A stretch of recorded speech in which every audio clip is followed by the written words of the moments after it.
Եթե դուք լինեիք իմ տեղում, որ երկրում կուզենայիք ավելի երկար մնալ, Հայաստանում թե Չինաստանում։ Ողջույն իմ շատ սիրելի YouTube-յան ընկերներ։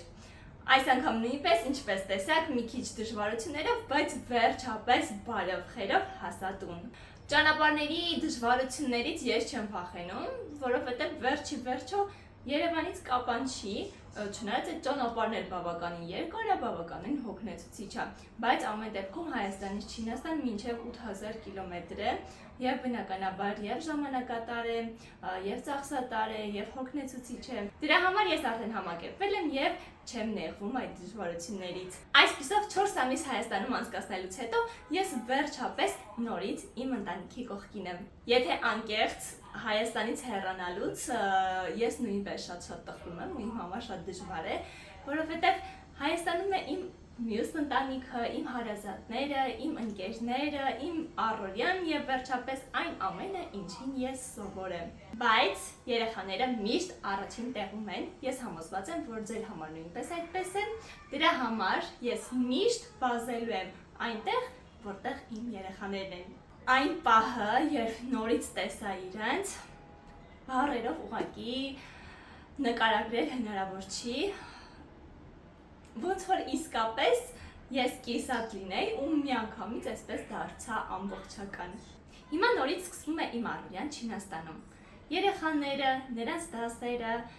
տնային աշխատանքները, իմ տնային աշխատանքները, նոր պլանները եւ ծրագրերը, ինչպես նաեւ YouTube-ը, Instagram-ը եւ իմ չինական էջերը։ Կարծում եմ, առաջիկայում ունենալ ենք լիքը հետաքրքիր վիդեոներ։ Իդեպ, ուզում եմ ձեզ մի քանի հարց տալ։ Առաջինը, դուք երբևէ ձեր երեխաներից երկար ժամանակով հեռու եղել եք, եւ եթե այո, ապա ինչպես եք հաղթահարել այդ կարոտը եւ զգացողությունները։ Իմ համար առաջի ամիսը շատ անտանելի էր, ահա որ ես ինձ ուղղակի չէի զգում, ընդհանրապես չէի զգում,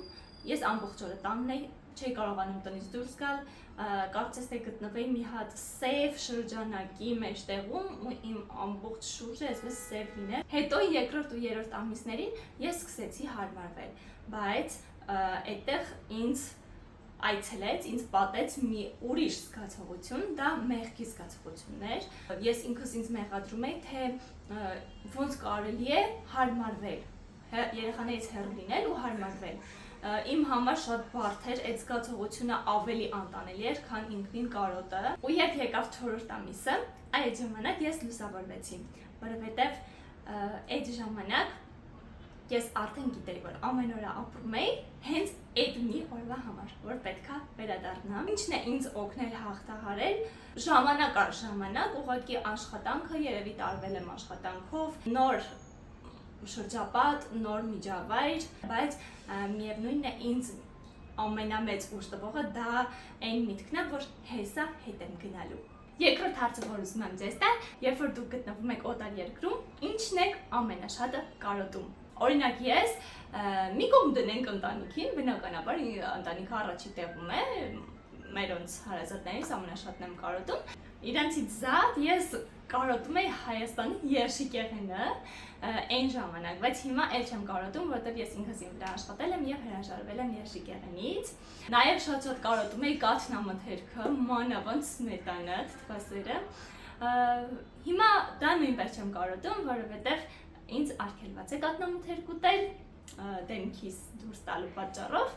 Դրա համար հիմա դրա վրա ուշադրություն չեմ դարձնում, մնացել է քաղցրավենիքը,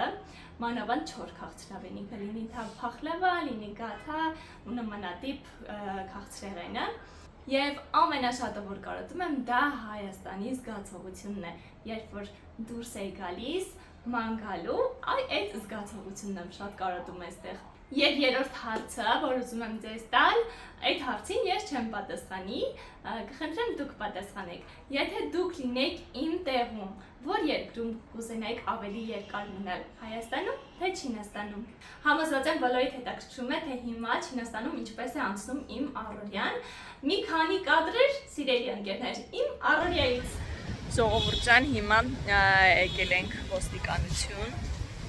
որպեսզի հաշվառվեմ, որովհետև այստեղ երբ որ օտարերկրացին մուտք է գործում երկիր, պետք է 24 ժամվա ընթացքում գա եւ հաշվառվի ոստիկանության բաժանմունքում։ Դա չի վերաբերվում իհարկե հյուրանոցում ապրողներին, որովհետև հյուրանոցում ապրողները երբ որ գրանցվում են, հյուրանոցի համար են վերցնում, հյուրանոցը արդեն ավտոմատ իրենց գրանցում է ոստիկանության բաժանմունքում, իսկ մենք որ տուն ենք գալիս, պետք է պարտադիր գանք տեղամասային ոստիկանության բաժանմունք եւ հաշվառվենք։ Եթե չհաշվառվենք, տուգանք։ Չեմ հիշում տուգանքը ինչքան էր, որ իմանամ կասեմ։ Այսօր եկել ենք քայցինի հետ, մեկ է երեխեքի հետ, ուղղակի իրանք դուրսը խաղում են, եկել ենք ընտրենք մեր մահճակալների կողքի եւ գլխի հատվածների փափուկ բարձիկները, այսպես ասած, չգիտեմ հայերեն ոնց կլինի, չիներեն ասում ենք ռամպալ։ Օրինակ հեսա ցույց տամ ոնց։ Նայեք, այս մահճակալներն է արդեն իրա պատրաստի գլուխներով, բայց քանի որ մեր մահճակալը գլուխ չկա, բայց պատին ունենք տախտակ, սենց ինչ-որ մի բան պետք է գնենք, որպեսզի ամրացնենք տախտակին։ Նմանատիպ ինչ-որ մի բան։ Հիմա ընտրում ենք գույնը եւ ձևը։ Այստեղ կան տարբեր ոճերի, կահույք։ Նայեք։ Սա ուրեմն ավանդական չինական ոճի կահույքն է, սեղանը, այստեղ հեռուստացույցի պաստավկան, բազմոցը, բազկաթոռները, սրանք նույնպես չինական ոճի են հենց, այստեղ ունենք նաև արդեն ժամանակակից ոճի։ Հիմա կընտրենք գույնը, կընտրենք ձևը, հետո արդեն կեսօրից հետո իրանք կգան մեր տուն, կչափեն մեր մահճակալների չափը, տախտակների չափը եւ ըստ այդ չափին համապատասխան արդեն կհաշվեն գումարը ինչքան է։ Մենք ինչ հետաքրքիր աթոռներ են։ Այ նրանից եմ ուզում, բայց գույնը սիրուն չի։ Ինքը ճոճվող աթոռ է կոչվում։ Տեսնենք, հետո կգնանք ուրիշ տեղից կընտրենք, ստեղ ոնց որ չկա իմ ուզածը, կամ էլ ինտերնետով կառնենք։ Քանի որ հիմա Միլան ու Լեոն արձակուրդ են, իմ առօրյայի մեծ մասը անցկացնում եմ նրանց հետ։ Ամբողջ օրը երգել, պարել, նկարել, խաղալ, ամեն ինչ անել, որպեսզի նրանք չձանձրանան։ Իդեպ Լեոն շատ էր հավանել Հայաստանից բերված սալորը, իր պապայի նման շոտ-շոտ է սիրում։ Նայ մեզ լոթոչի։ Էսի ու Ուխտ, ուխտ, խոբե յոտը, ուխտ, ուխտ, Ahona K 칼这是石头칼 Apres这个是亚美尼亚的字Puchik Puchik是气球对Puchik Ինչպես նաև օրական 2-ից 3 ժամ նվիրում եմ մեր նոր բնակարանը մաքրելուն եւ կահավորելուն։ Իդեպ Instagram-ում արդեն հայտնի է թե քանի օրից ենք մենք տեղափոխվելու մեր նոր բնակարան։ Եվս մեկ բան եմ ուզում ասել։